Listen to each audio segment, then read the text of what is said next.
start it. What's up, boys and girls? Oh. Sean, aka HRC High Roller. There you go.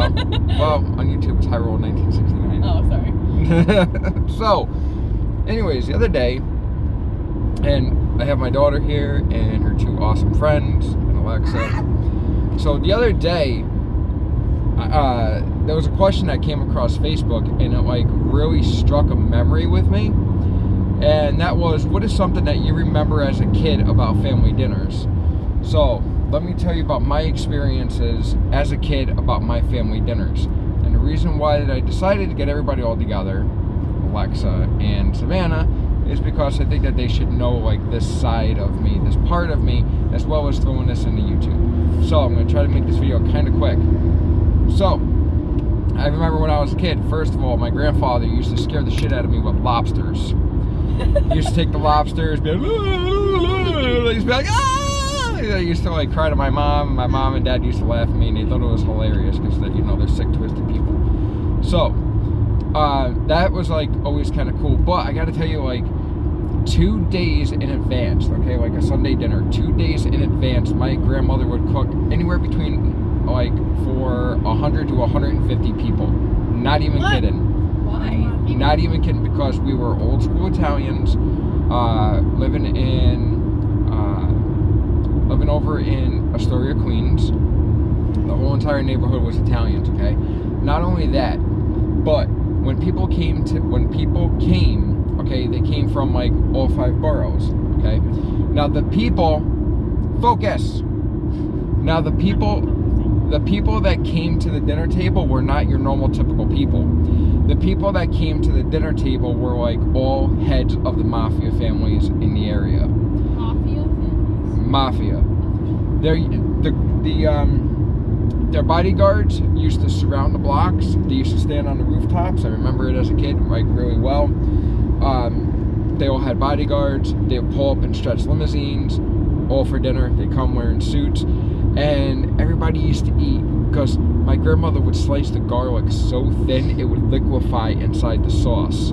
She would cook the meatballs and the sausage in the sauce 2 days prior in advance on low heat. Now, there is nobody else in this universe that can ever duplicate that flavor. And even though I was like a younger little version of me, I still remember that flavor of everything in my mouth. But my favorite was always the chicken parm, because the chicken parm was so good, and eggplant parmesan, oh my god, forget about it. So forget about it. So the amount of food, this lane sucks. So the amount of food that was cooked was something that nobody up here could ever even imagine, because this was like on a weekly basis type thing, right? So of course, now my grandmother had mad respect from all these Mafia guys, okay? My grandmother used to walk from my aunt's house to or back to her house on the other side of Queens. She used to walk past the park. Now in the park, you had all these dudes. They were all like straight up gangsters, like not Italians, but like she lived on another side of town, right?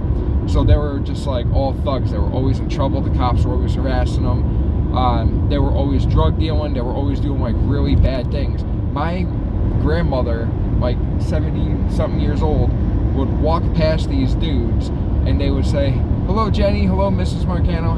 Or Mrs. Sono. How are you doing today? Beautiful day." They were so respectable to her, so respectable. But they broke out in fights. They were drug users. They were drug pushers. It was like a really bad area of that time, especially back in the early 80s. It was crazy. But the food and the way that everybody came together, okay? When Italians get together and eat, I kid you not, you could be in a suit, you could have as much money in the world, all right? You could be as classy as whatever, all right? But let me tell you what, fat Italian dudes are like this.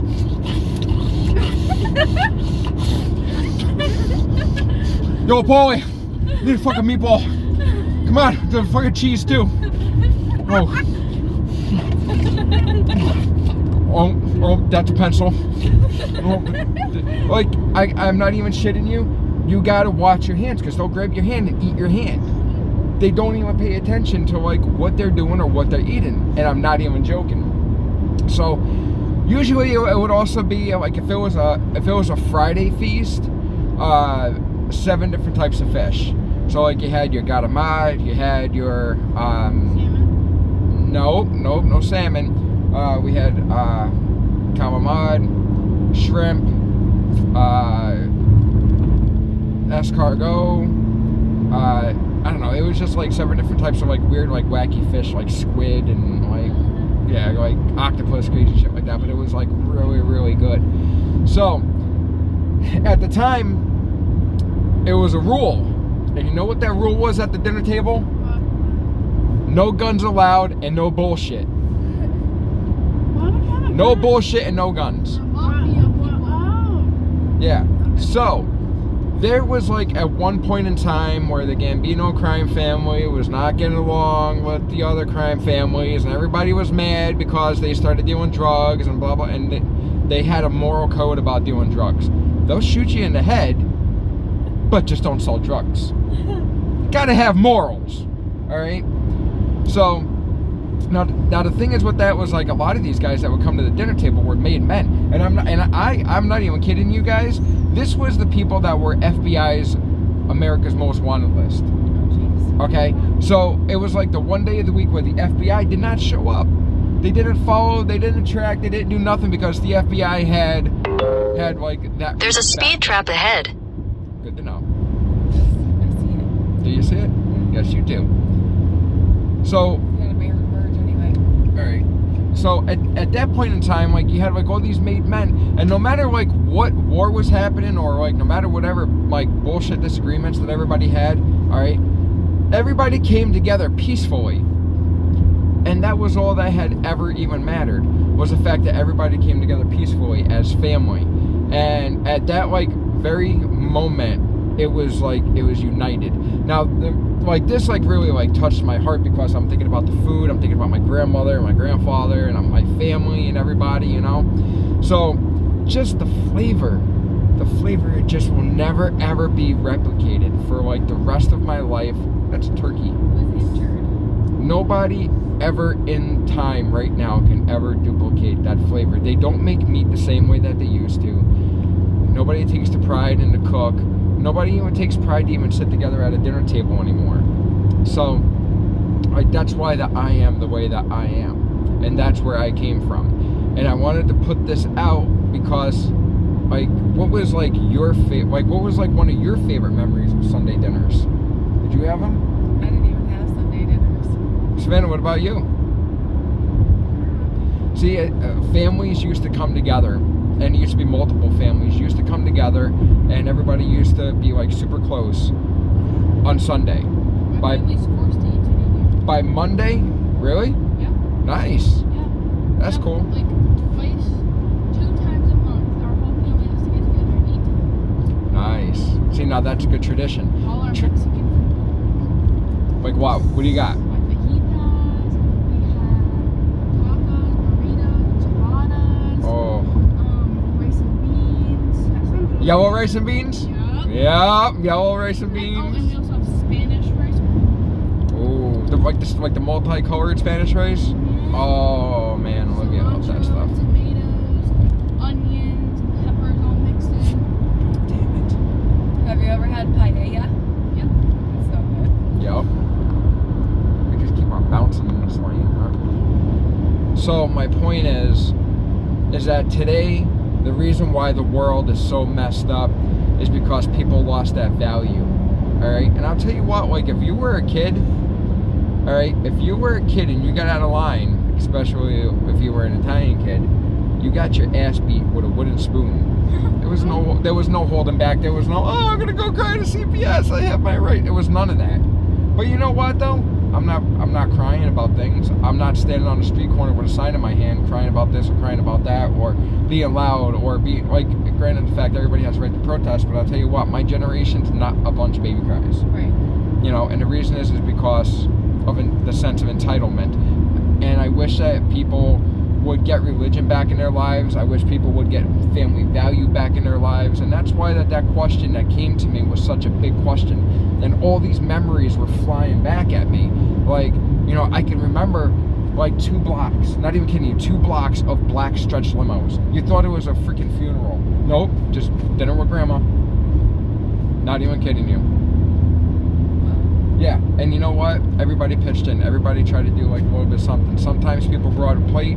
Sometimes people couldn't bring a plate, but somebody always brought cash or flowers or something. And like the first like 2 hours before the meal, everybody's kissing, hugging, and catching up with each other. By Monday and Tuesday, everybody's back to fighting and shooting each other. Not even kidding you. Not even kidding you.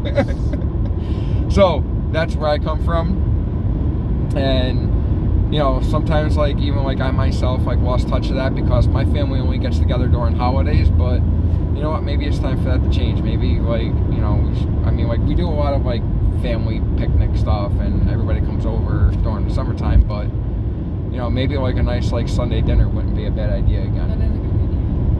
is a good idea. Yep. Even if it's like once or twice a month. But we'll have to schedule around hers because I want some of that rice. Yeah. Yeah. Right. So like, yeah, I want to go to that. Alright guys, so anyways, if anybody wants to introduce themselves, what's your name? My name's Olivia. What's your name? Papa and Marissa. Wait. Marissa. That's Marissa right there. Alright, And I'm his daughter. and everybody knows Savannah. Alright guys, so anyways, think about what I said, think about your traditions, even throw like a little comment on the bottom and just tell us like what your little family traditions were that you remembered from back in the day or remembered as a kid. And it's awesome because like, you know what, Olivia's family is still holding on to that tradition, and that is awesome, and that's a rarity, and I'm really happy for that. But also in the same aspect too, hopefully they continue that tradition for a really long time. Alright, so anyways, be sure to like, share, subscribe, comment, follow me on Instagram, TikTok, Snapchat, blah, blah, blah, blah, all that social media jazz. I'm Sean. That's Alexa. Is she pretty? Alright, love you guys. Stay safe, and coronavirus is fake. Love you, bye.